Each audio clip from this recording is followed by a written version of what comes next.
네, 현장 플러스 이어가 보도록 하겠습니다. 어제 그리고 엄밀히 말하면 오늘 자정 넘어서 그 밤 새벽까지도 국회에서는 각종 법안들과 예산안이 통과가 됐습니다. 사실 어떤 법안, 예산안이라고 한다면 좀 어렵고 지루하게 생각하실 수도 있겠지만 이런 것들이 우리 사회와 또 우리 생활에 직접적인 변화를 가져다 줄 수 있는 거기 때문에 오늘 한번 유심히 지켜보시면서 어떤 내용들이 있는지 체크해 보시면 좋을 것 같습니다. 그리고 지금 전해드릴 사안이 얼마나 중요한 것인지를 또 반증하는 것 중에 하나가 세종시에서 활약하고 있는 기자가 직접 여기까지 올라와서 한번 얘기를 나눠보려고 하는데요. 현재 스튜디오에 이재경 기자 나와 있습니다. 어서 오십시오. 안녕하십니까. 예, 먼 걸음 하셨는데요. 좀 중요한 얘기들 하나하나 해보도록 하겠습니다. 네. 먼저 예산안 얘기부터 해보도록 할 텐데 내년 예산안이 386조 원 조금 넘게 책정이 됐습니다. 구체적으로 어떤 것들이 있는지 좀 설명을 해주시죠. 예, 당초 정부가 책정했던 예산안은 386조 7천억 원이었죠. 거기서 3천억 원이 빠진 386조 4천억 원으로 확정이 됐습니다. 올해 본 예산보다는 11조 원, 2.9%가 더 증가한 규모입니다. 국회에서 논의를 하면서 3조 8천억 원을 감액하고 3조 5천억 원을 증액한 겁니다. 예. 늘어난 분야가 있을 텐데요. 주로 복지와 SOC 등이 늘어났습니다. 그중에서 보건복지 노동 예산이 가장 많이 늘어났는데 5천억 원이 늘어났습니다. 그래서 123조 4천억 원이 됐습니다. 내용을 보면 영유아 보육료 정부안보다 1,448억 원이 더 늘어났습니다. 예. 민간 임대주택 리츠라고 정부에서 추진하고 있는 게 있죠. 예. 뉴스테이인데요. 내년에는 1,491억 원을 더 쏟아붓기로 했습니다. 그래서 당초 계획이 15,000가구였는데 내년에는 23,000가구까지 늘리게 됩니다. 보건복지 분야 다음으로 많이 늘어난 게 SOC입니다. 4천억 원이 늘어났습니다. 정부안보다 4천억 원이 늘어나서 23조 7천억 원이 됐습니다. 구체적으로는 서해선, 그리고 인천 지하철 2호선, 부산의 사상, 하단 지하철 등에 더 투자를 해서 SOC 사업을 늘리기로 했습니다. 당초 정부에서는 그동안 SOC 스톡이 많아서 이제 좀 줄여야 되겠다라고 했었는데 국회에서 다시 늘리게 된 거죠. 아마 내년 총선을 염두에 두고 국회의원들이 노력을 좀 많이 한 것 같습니다. 네. 최근에 또 가뭄이 심했지 않습니까? 그래서 예. 가뭄 대책에 대해서도 예산을 늘렸습니다. 농촌에서 쓰는 용수를 이용하는 체계가 있는데요. 그 시스템을 개편하는데 당초 정부가 166억 원을 배정했었습니다. 네. 그런데 국회에서 논의를 하면서 893억 원까지 증액을 했습니다. 그리고 새로 용수를 개발하는 예산도 425억 원으로 늘어났는데 원래 125억이었죠. 그래서 이렇게 많이 늘어난 부분들이 전체적으로 3조 5천억 원이 늘어났습니다. 줄어든 부분도 있겠죠. 예. 일반 지방 행정 예산이 가장 많이 줄었습니다. 1조 4천억 원이 삭감됐습니다. 그리고 최근에 한국형 전투기 사업, 네. KF-X라고 하죠. 부실하다는 비판이 많았었는데, 네, 국방 예산이 2천억 원이 깎였습니다. 그래도 이렇게 당초 정부안보다 3천억 원이 깎였지만 내년 예산이 올해보다 11조 원이 더 늘어나는 만큼 그동안 재정 건전성이 악화된 데다가 더 악화될 수밖에 없습니다. 그래서 내년도 재정 건전성 악화는 큰 우려를 낳고 있는 대목이 되고 있습니다. 내년 국가 채무는 644조 9천억 원으로 예상이 되고 있습니다. GDP 대비로는 40%가 넘을 것 같은데요. 사상 처음으로 GDP 대비 부채 비율이 40%를 넘는 해가 내년에 될 것 같습니다. 이런 예산안들이 어차피 빚내서 계속 하는 거기 때문에 역시 이 부분도 좀 문제가 될 수 있을 것 같고요. 영유아 보육료는 워낙 요즘에도 뜨거운 관자였기 때문에 역시 1,448억 원이 늘어났고, 그리고 사실 이전에도 저희가 이 프로그램 통해서 뉴스테이 같은 경우에는 좀 공급 물량 좀 너무 부족한 거 아닌가라고 얘기를 했었는데 이번 예산안을 통해서 더욱더 늘리기로 했다는 소식까지 들어봤습니다. 자, 그러면 이제 이런 예산안과 세법들 얘기도 한번 해보도록 하겠습니다. 사실 지난 화요일에 박명호 기자와 함께 또 종교인 과세나 그리고 ISA에 대해서 한번 얘기를 해봤었는데요. 그때까지는 확정됐다라고 저희가 서술을 붙이질 못했습니다. 마지막 마무리를 좀 해주시죠. 예. 이번에 내년도 예산안뿐 아니라 관련된 세법 관련된 부수법안이라고 합니다. 예산안 부수법안인데 12가지 개정안이 통과가 됐습니다. 그중에서 가장 눈에 띄는 것이 말씀하신 종교인 과세죠. 네. 그동안 종교인 과세에 대해서 많은 국민들의 관심이 있었는데 이번에 법안이 통과되면서 오는 2018년부터 본격적으로 시행을 하게 됐습니다. 이것도 당시에 저번에 말하면서 어떤 네. 총선이나 대선을 생각해서 2018년으로 미뤄졌다고 얘기를 했는데 결국 뭐 그때부터 하기로 통과가 된 네. 거네요. 그동안 이제 해야 된다는 목소리가 높았었는데, 예.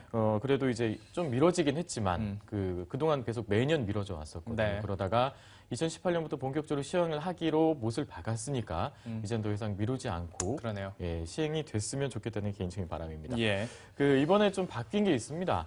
종교 과세라고 했다가 종교인 과세라고 명칭을 바꿨고요. 기존에는 기타 소득 과세, 사례금으로 이제 항목을 잡았었는데 네. 근로소득으로 바꿨습니다. 예. 종교 소득을 종교인 소득으로 바꾼 것은 종교인 개개인들한테 과세를 한다는 의미를 강조하기 위한 것입니다. 네. 그래서 스님이든 목사든 종교인들이 직접 과세를 하게 되는 거죠. 세금을 납부하게 되는 거죠. 네. 대신에 어떤 교회나 절이 갖고 있는 재산에 대한 취득세, 등록세 또는 재산세에 대해서는 과세하지 않겠다는 의미를 이번에 확실하게 보여준 겁니다. 그러니까 그 종교인들의 우리가 종교에게 뭐 세금을 부과하는 것이 아니라 종교인도 이제 똑같은 근로자로 본다는 개념 아니겠습니까? 그렇죠. 그래서 근로소득 과세를 한다는 거죠. 예. 그동안 천주교에서는 근로소득 과세를 스스로 해왔었습니다. 예. 누가 시키지 않았지만 네네. 그 부분도 충분히 고려를 했던 거고요. 예. 또 종교계에서는 근로소득 수준의 세부담은 많지 않으니까 충분히 할 수 있겠다라고 수용을 한 측면도 있습니다.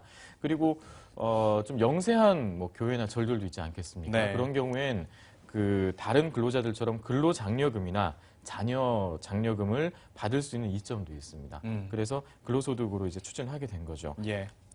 그리고 이제 ISA. 네, 만능 통장이라고 얘기를 많이 했었는데 네. 사실 이것도 만능 통장이라고는 얘기하는데 뭐 가입할 수 있는 사람도 제한적이고 네. 이 비과세 혜택도 좀 너무 적은 거 아니냐라는 얘기도 있었잖아요. 근데 반면에 고소득자에게 또 과도한 비과세 혜택을 주는 그렇죠. 거 아니냐 이런 비판도 또 있었고요. 예, 이름이 좀 어렵습니다. 개인종합자산관리 계좌인데요. 길어요. 예, 그래서 만능 통장으로 다 통했었죠. 네, 비과세 기준을 이번에 확정을 했습니다.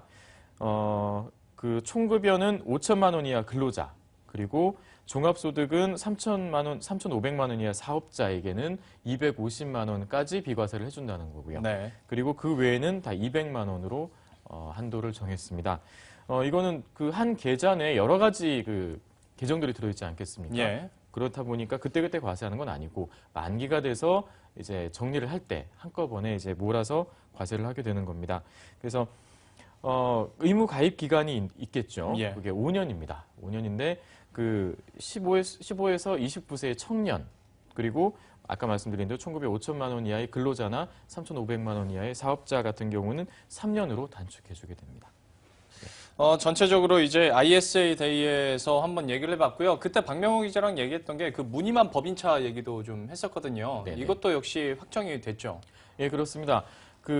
차를 법인의 소유로 만들어 놓고 개인적으로 이용하는 개인적으로. 경우가 많아서 네네. 좀 정리를 하자라고 해서 이번에 비용 처리 기준을 정했습니다. 예, 비용 처리 기준은 1년에 1,000만 원까지, 그리고 감가상각을 하게 되죠. 음. 감가상각은 구입비에 대해서 이제 매년 감가상각을 해 나가는 건데 네. 연간 800만 원까지로 확정을 했습니다. 비용 처리 같은 경우는 운행일지를 적어야 됩니다. 예. 운행일지로 업무용으로 썼다라는 것을 이제 입증을 해야 되는 거죠. 그래서 입증되는 만큼만 인정을 해주겠다라는 겁니다. 예. 전반적인 세법들까지도 저희가 한번 정리를 해드렸습니다. 그런데 이것뿐만이 아니라 각종 법률안들도 또 국회를 통과했기 때문에 좀 가장 핫하고 또 어찌 보면 논란이 되는 법안들 한번 얘기를 해보도록 할 텐데요. 사실 박근혜 정부 들어서면서 이 관광진흥법이 참 오랫동안 미뤄왔었는데 쉽게 통과를 못하다가 이번에는 통과가 됐습니다. 그런데 그 중에서 또 논란이 되고 있는 게 이제 학교 앞 호텔법이라고 우리가 쉽게 얘기를 하는데 이게 좀 논란이 있어요. 좀 내용부터 팩트부터 설명을 해주시죠. 네, 이번에 예산안과 세법 예산안 부수법안과 함께 5가지 법안이 여야 합의로 통과가 됐습니다. 그 중에서 관광진흥법, 이 법이 가장 큰 논란을 낳고 있습니다. 그동안 논란이 있어 왔는데 이번에 통과가 되면서 더 논란이 커졌죠. 왜냐하면 학교 앞에 이제 드디어 호텔을 지을 수 있게 됐기 때문입니다.